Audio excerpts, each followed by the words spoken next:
Boa tarde, boa noite a todos. Boa noite, boa tarde. Nosso abraço muito fraterno a todos. Nosso agradecimento pelo convite. Sempre uma alegria a gente poder estar aqui. O nosso tema hoje, que nos foi solicitado para a nossa reflexão, é o tema do amor. É um capítulo lá do livro que a gente publicou esse ano. E o tema é esse: amor reabilitado. O amor é, como dizia Humberto Maturana, pensador, nós somos seres humanos e somos seres dependentes do amor. Talvez o amor seja uma das grandes questões da humanidade, certamente o é. Porque quando o amor está ausente, é que nós podemos ter uma noção da sua importância para a condição humana. E exatamente por isso, o tema do amor é um dos temas discutidos, pensados, refletidos, é um dos temas mais revisitados na história do pensamento.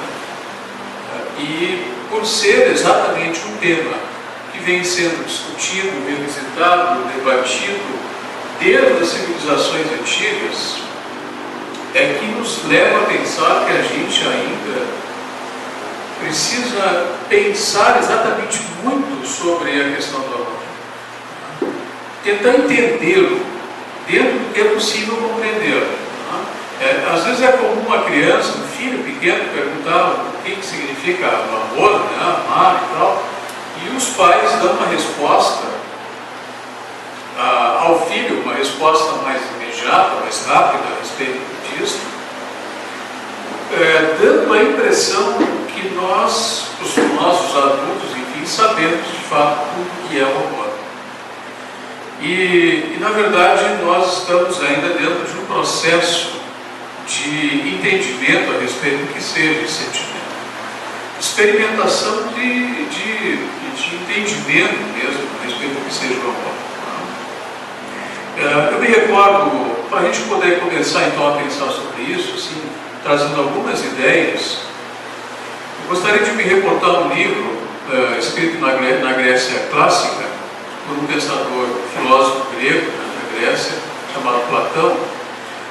Platão escreveu um livro chamado, vários, esse especificamente chamado Banquete, onde ele narra que, dado momento que estavam na sua casa, ele e outros filósofos, outros pensadores, sem ter muito o que fazer, a não ser pensar, que era a tarefa deles, e estavam lá vários outros filósofos, inclusive Sócrates, e uma mulher chamada Diotima. Coisa rara as mulheres aparecerem nos textos dos filósofos clássicos. E aí eles estavam lá sem ter muito o que fazer, e um deles indagou: o que vamos discutir hoje? Vamos falar sobre o quê? E eles então propuseram que se falasse sobre o amor, se destacasse sobre o amor. Os vários pensadores que ali estavam, possivelmente algumas construções próprias de Platão, né? Mas entre eles Sócrates, e Sócrates é um dos últimos a falar. Então Sócrates diz o seguinte: o amor é o belo, no que é corrigido por Diotima, a mulher que estava ali presente. E ela diz para ele: não, Sócrates, o amor não é o belo, o amor é a procriação do belo. Vejam que colocação, um dos conceitos mais incríveis que eu já li até hoje. O amor como uma procriação do belo. Quer dizer, o amor precisa ser reproduzido, o belo precisa ser reproduzido, precisa ser procriado. Para a gente poder pensar sobre isso, talvez a gente tenha que entender o significado mais detido da palavra amor. Porque na nossa cultura, a gente usa uma palavra, o amor é uma palavra que tem uma polissemia. A palavra tem vários sentidos, vários significados. A pessoa diz assim: eu amo viajar. E diz: eu amo meu esposo. eu amo minha esposa, eu amo meu filho, eu amo chocolate. Quer dizer, essa polissemia da palavra, esses vários significados da palavra, fazem com que ao longo do tempo a palavra amor, ela foi perdendo o seu significado original. Aquele significado mais profundo foi se perdendo dentro dessa multiplicidade de conceitos, da forma como a gente usa a palavra. Mas os gregos, eles usavam 4 palavras para se reportar ao amor. 4 palavras, 4 sentidos, 4 significados diferentes. A primeira delas, ou uma delas, era Eros. Eros da mitologia grega, o deus do amor. Eros representava o desejo. E o desejo porque o ser humano é um ser faltante. Somos seres incompletos. E porque incompletos, faltantes. Estamos num processo ainda de evolução, de aprimoramento. E, consequentemente, o desejo faz parte da nossa experiência. Quem deseja porque não tem. Então, o desejo é uma busca pela completude, pela complementação, pela autorrealização, em vários sentidos. Mas os gregos usavam Eros muito para se referir ao desejo na área da sexualidade, por exemplo. Então, o desejo como força que aproxima, que atrai. A gente poderia dizer que Eros está muito vinculado à nossa área, ao nosso sistema endócrino, né? Ou de hormônios. E sendo assim, Eros é essa força que é capaz de aproximar os indivíduos, e aí muito nessa área da relação afetiva, para que se possa fazer uma experiência de complementaridade e de reciprocidade também, né? De compartilhamento de experiências. Então Eros, a gente poderia dizer, é o canal da reencarnação, porque através daí é que se abre as possibilidades dentro do processo reencarnatório, ou seja, através desta pulsão do desejo da sexualidade humana, como algo absolutamente natural, é que se abrem possibilidades do processo reencarnatório. E aí se estabelece a relação da conjugalidade e se estabelece também a estruturação daquilo que a gente pode chamar de família, Então, Eros é essa experiência muito do desejo, do relacionamento, muito ainda da conjugalidade, da relação do afeto, da paixão, mas também abre essa possibilidade exatamente da construção familiar. E a partir daí, quando surge a perspectiva dos filhos, por exemplo, já ficaria mais difícil usar essa palavra na relação com os filhos, do amor em relação com os filhos. Então os gregos inventaram criaram uma outra palavra para se referir ao amor familiar. O amor de pai, de mãe, de filho, de avó, de avô, que é diferente do amor Eros, que tem algo está muito bem definido aqui. Então eles usaram a palavra storge, que é uma palavra que significa amor no sentido familiar. Então, o Eros é a estrutura da família que aproxima, estabelece a relação da conjugalidade, e a partir daí vem os filhos, vem a relação da convivência com os filhos, e aí abre espaço para novas experiências. Muito bem, mas ainda a experiência aqui está no nível da consanguinidade também. Mas tem aquela relação de amor que ultrapassa os limites da consanguinidade, que ultrapassa o limite da família, que avança para o campo das amizades, por exemplo, que tem uma característica própria, mas que avança para o campo da amizade. O amor de amigo, né, a afeição dos amigos, etc. Daí eles usavam a palavra filos, para usar o amor no sentido de amizade, que se diferencia do sentido de amor familiar, que se diferencia do sentido do amor conjugal. Então essa palavra, ela é filos, né, da palavra filosofia, né? Filos, amor no sentido de amizade, Sofia, sabedoria, amor é sabedoria, abre uma outra possibilidade para o amor ultrapassar os limites da dinâmica familiar e atingir horizontes mais amplos.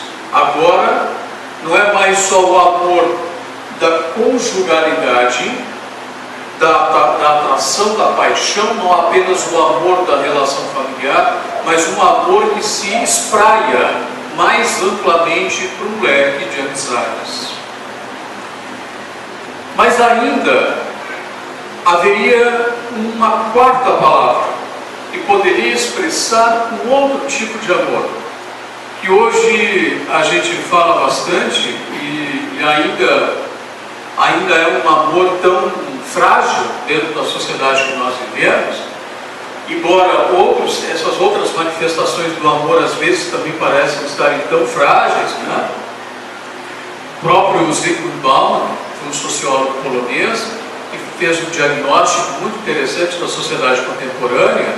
Ele escreveu um livro há uns anos atrás intitulado Amor Líquido, tentando exatamente examinar um pouco dessas relações, mesmo as relações afetivas, as relações conjugais, que se estabelecem dentro de um conceito de pós-modernidade, de uma sociedade contemporânea, uma sociedade que vive muito na órbita do descartável e do consumo, onde o ser passa a ser possuído pela posse possuidora e escravo da posse que não possui, e aonde o indivíduo vai sempre buscando descartar cada vez mais, amplia-se essa dinâmica por campo das convivências, das relações familiares, aonde a convivência, o casamento, por exemplo, ele existe, as relações conjugais passam a existir com uma fragilidade muito grande, aonde em primeiro momento, aonde o outro não contribuir para a minha expansão pessoal, simplesmente se descarta o outro e busca-se outro novamente e assim sucessivamente. É essa fragilidade das relações humanas que o Bauman chamou de amor líquido, essa liquidez, a metáfora da liquidez. Pois bem, então, a quarta expressão do amor é aquela expressão que os gregos usavam, mas que eles tomam, na verdade, de uma cultura romana, judaico-romana, que surge exatamente aí no século I, e que no latim a palavra usada é caritas, e que essa palavra caritas, na tradução para o grego, virou ágape. Então, ágape seria aquele amor mais profundo.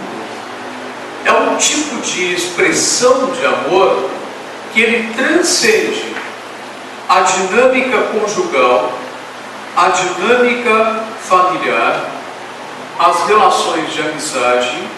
Ele permeia tudo isso, ele passa por tudo isso, mas ele não fica apenas no campo das relações de amizade, daqueles a quem nós conhecemos, mas ele amplia-se de tal forma que atinge aqueles a quem nós não conhecemos, que nós não temos nenhum tipo de ligação afetiva, não temos nenhum tipo de ligação emocional com aquela pessoa, não temos amizade, não é da nossa família, não temos nada de afinidades com aquela pessoa, às vezes nem a conhecemos adequadamente, mas se aquela pessoa que nós não conhecemos, que não temos vínculo nenhum com ela, em dado momento essa pessoa esteja passando por uma dificuldade imensa, qualquer outra situação,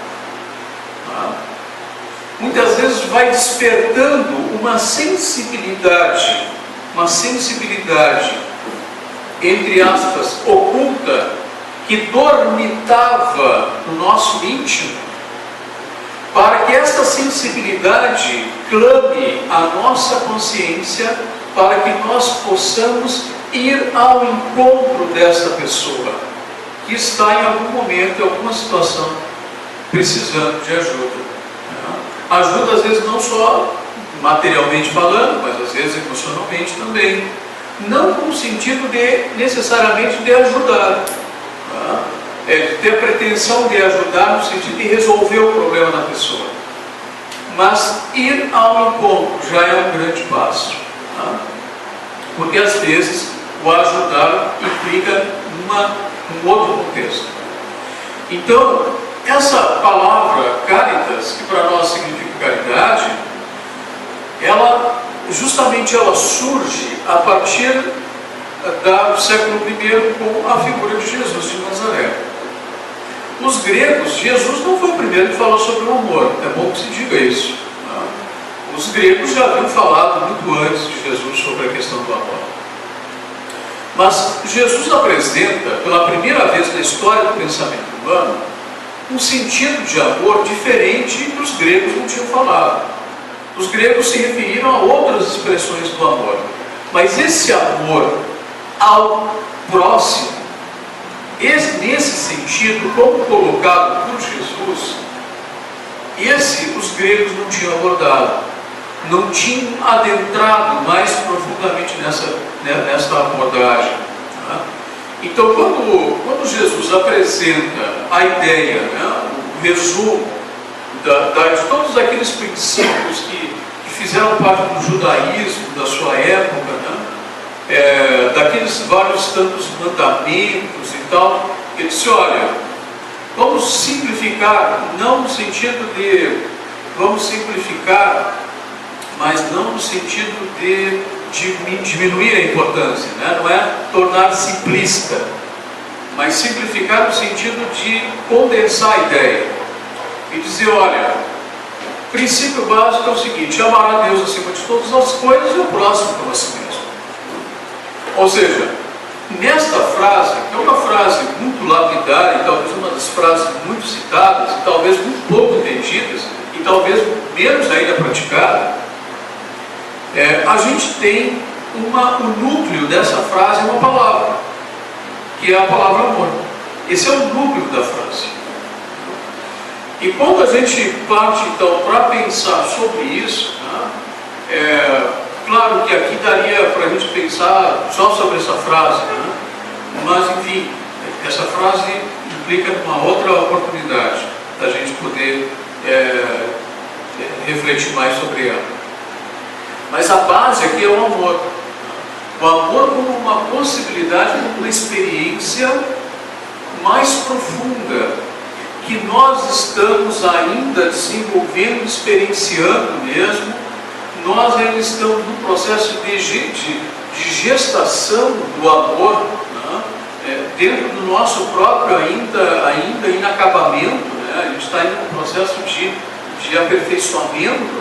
E na medida que nós estamos nos aperfeiçoando enquanto seres espirituais que somos em essência, e enquanto seres humanos que estamos, nós estamos no processo de aperfeiçoamento de experiências. E é por isso mesmo que nós estamos fazendo a experiência, daquela experiência do amor conjugal, do amor relacionado à sexualidade, do amor paixão, do amor desejo. Esse é um ponto muito ainda de partida do amor, né? Para poder avançar por aí e chegar num amor mais sublime, mais profundo. Não que o outro não seja sublime, né? Mas que a sublimidade é a sensibilidade humana que vai mudando, né? Então, desenvolvendo essa experiência, começando a partir daí, desenvolvendo no campo das relações familiares. Quem tem filho sabe como é que é quando não se tem filho e depois que se tem filho, né? Então, quer dizer, principalmente para a mulher, ainda parece que ainda é mais forte, né, do que o homem, na medida em que a mulher é o veículo de todo esse processo gestacional. Nos anos 70, por exemplo, Erich Fromm foi um psicanalista importante, um psicanalista alemão. Ele escreveu, um filósofo, um psicanalista, ele escreveu um livro clássico chamado A Arte de Amar. Ele dizia que o amor é semelhante a qualquer arte. Você vai aprender a tocar violão, não sabe nada de violão, você vai aprender a tocar, aquilo é uma arte, você vai aprender a pintar. Então você vai dando passos mais iniciais para poder desenvolver a técnica, até o momento que você chega a um estado de virtuosismo, né? Então aquele sujeito que começou, que é um grande virtuoso, um grande violinista, ele não chegou dali do nada, ele foi no processo de aprendizagem. Né? Uma bailarina, antes de chegar a desenvolver toda a técnica do balé, ela teve muitos tombos, criou muito calo nos dedos, né, nos pés, então teve muitos problemas de articulação para conseguir desenvolver com perfeição aqueles movimentos. Então ele dizia, o amor é uma arte que você vai desenvolvendo, né, através das várias experiências, até chegar a um estado mais profundo de sublimidade. Então, ele dizia que naquela época, dos anos 70, que nós vivíamos ainda numa sociedade bastante ainda patriarcal, ele dizia, o exemplo mais notável do amor na Terra seria para ele, naquele momento, o amor de mãe. Porque o amor de mãe representaria um amor incondicional, o amor que não estabelece condição. É aquela mãe que hoje nós mudaríamos talvez esse conceito, não no sentido de dizer que não, né? Mas agregaríamos a esse conceito do pai também, na medida em que o homem, dos anos 70 para cá, houve muita mudança no papel do homem dentro das relações familiares. Né? Então, mas pegando aquele exemplo dele lá, então ele dizia o seguinte, olha, a mãe tem esse exemplo incondicional, né? Muitas vezes naquelas noites, o filho pequeno, o filho chorando, né, de madrugada, e o marido acorda, bate na esposa e diz para ela, olha, vai lá que teu filho acordou. E a mulher heróica levanta-se, vai lá, dá chá, dá leite, dá isso e tal, etc. Passa as noites em claro. Né? E aquilo não é um sacrifício, não é sacrificioso. Veja bem, não é uma ação sacrificiosa, porque é uma ação regada por amor, e tudo aquilo que é feito por amor não é sacrificioso. Poderá ser aos olhos dos outros que, distantes da sensibilidade do ato de amar, não compreendem o ato e o interpretam como um sacrifício. Mas aquele que pratica o ato, para ele, para ela, para a pessoa, não é um ato sacrificioso, porque verte das profundezas da alma, das áreas mais nobres do psiquismo, e portanto é aquilo que nós, voltando ao conceito daquela mulher lá dos gregos, da Diotima, é a procriação dela, é a capacidade que o ser humano tem quando está sensível e quando deseja de procriar o belo, de fazer com que o bem se multiplique de uma forma incondicional. E aí quando a pessoa começa a experimentar, nós começamos a desenvolver essa experiência, né, desde dentro de casa, que é a escola, né, o laboratório por natureza, desta experiência afetiva, do amor, a gente vai perceber então que muitas vezes, quando a pessoa faz algo para alguém, ela ainda exige alguma coisa em troca. Mesmo assim, deve fazê-lo. Eu, pessoalmente, dentro da minha reflexão, eu considero que mesmo que a pessoa seja ainda, faça o amor por egoísmo, se é que existe isso, a gente, mesmo assim, ainda é produtivo. Porque, na medida que a pessoa vai fazendo, hoje a pessoa quer algo em troca, ao fazer tal experiência, amanhã ela vai exigir um agradecimento. Olha, se não me agradecer, eu não faço mais, mas vai continuar fazendo. E daqui um pouco mais, a pessoa não vai exigir mais agradecimento. Porque não é mais importante, a pessoa chega a um nível de consciência que ela percebe o seguinte: não é mais importante alguém me retribua o que eu estou fazendo, não é importante que alguém me agradeça o que eu estou fazendo, o que é importante é o que eu estou fazendo.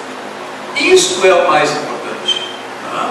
Então, a ação de incondicional, de não esperar nada, não fazer em troca de, Fazer por fazer. Essa é a grande proposta. Fazer pelo ato de fazer. Não é fazer para dizer assim, como eu sou bom. Não é isso. É claro que às vezes nós ainda, como estamos dentro desse processo de aprendizagem, nós ainda caminhamos por esse tipo de ideia. Não, vou fazer e tal, mas olha só, como eu sou bom. Hoje eu fiz tal coisa, hoje eu doei tal coisa, hoje eu fiz tal coisa, não quis nada em troca, para mostrar como eu sou bom. E já é um problema, um narcisismo, assim, uma coisa psicológica nesse sentido. Mas mesmo assim, é um processo de caminhada, quando o ser humano vai desenvolvendo isso. E a gente vai perceber que aquela proposta, então, apresentada por Jesus, quando ele fala do amor, nesse sentido mais profundo, nesse sentido do amor pelo semelhante, pelo outro, muito bem expresso, talvez, naquela passagem do bom samaritano, de alguém que acolhe o outro lá que está caído, sem esperar nada em troca. Então, quando ele apresenta essa ideia, ele está trazendo uma proposta de psicologia profunda, de saúde mental mesmo. Porque o contrário do amor é exatamente o individualismo. É o sujeito que ama a si mesmo exacerbadamente, já é um sujeito auto-egoísta. Então aquele egoísmo por si mesmo, aquele auto-amor exagerado. Mas o auto-amor não é um problema. O auto-amor é referência para que se possa amar os outros. Porque quem não gosta de si, como vai gostar de alguém? Eu amo a Deus, mas não gosto da minha sogra. Mas então você não gosta de Deus. Tem que primeiro aprender a gostar da sogra. Mas a sogra é isso, é aquilo, enfim. Quem compra o tomate leva junto os caroços de tomate. Enfim. Então você vai levando os conflitos junto. Os conflitos que vão aparecendo. O caroço não é a pessoa. Não é a pessoa. Não é a sogra. O caroço são os desafios que aparecem no processo. Que a gente precisa aprender a lidar com isso. Então, o sujeito vai desenvolvendo, vai percebendo que o amar ao outro é uma tarefa necessária mesmo, dentro desse processo de crescimento que nós estamos como seres humanos mesmo.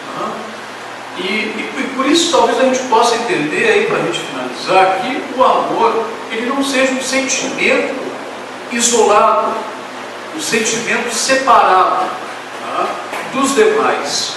Porque como é que a gente vai pensar em amor se nós não tivermos uma agregação de outros sentimentos? Como a gente pode pensar em amor sem solidariedade? Como a gente pode pensar em amor sem afeto? Como a gente pode pensar em amor sem sacrifício? Então, na verdade, o amor ele passa a ser uma síntese de um conjunto de sentimentos nobres que, pelas estruturas da vida, das leis naturais, nós somos estimulados a desenvolver ao longo do nosso processo de evolução ético, estético, espiritual.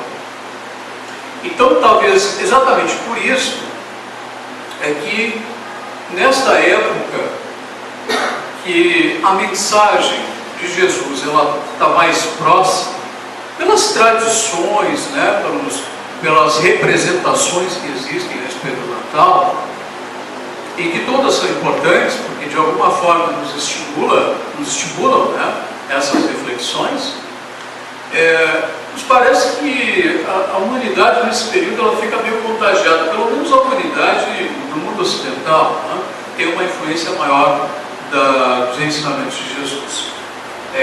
O que não significa dizer que a oriental não se envolve no amor, claro que não. Porque o amor é algo do ser humano. O amor não é algo de alguém que veio dizer que nós temos que amar.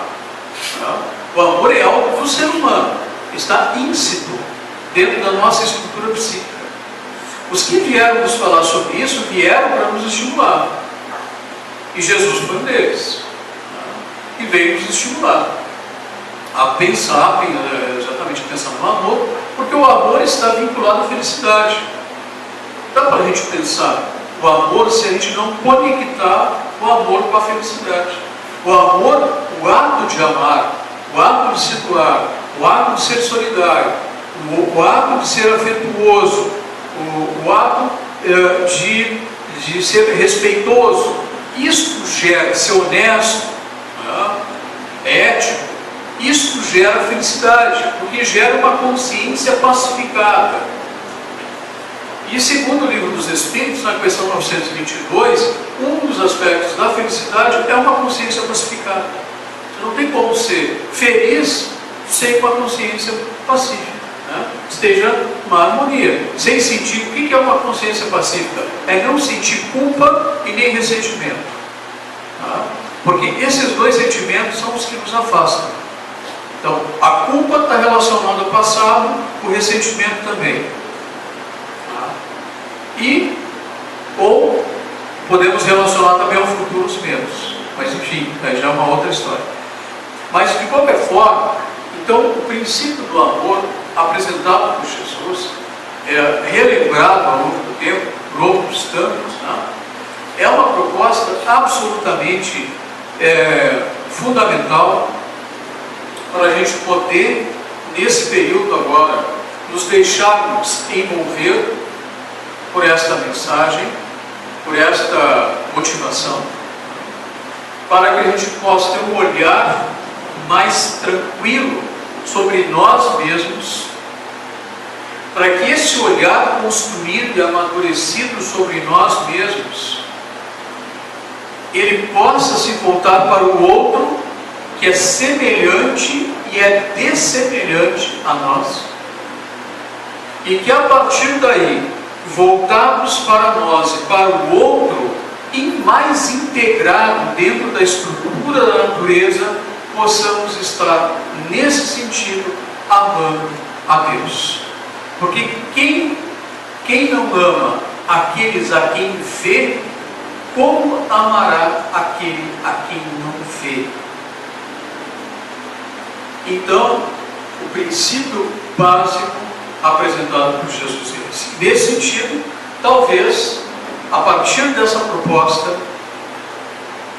quando a gente cada vez mais desenvolver esse sentimento, ele se tornar mais comum no nosso cotidiano interno, aí sim, talvez a gente possa dizer que Jesus, de fato, renasceu na terra, agora não mais numa tosca cabana, mas no coração e na mente de cada um de nós. Muita paz.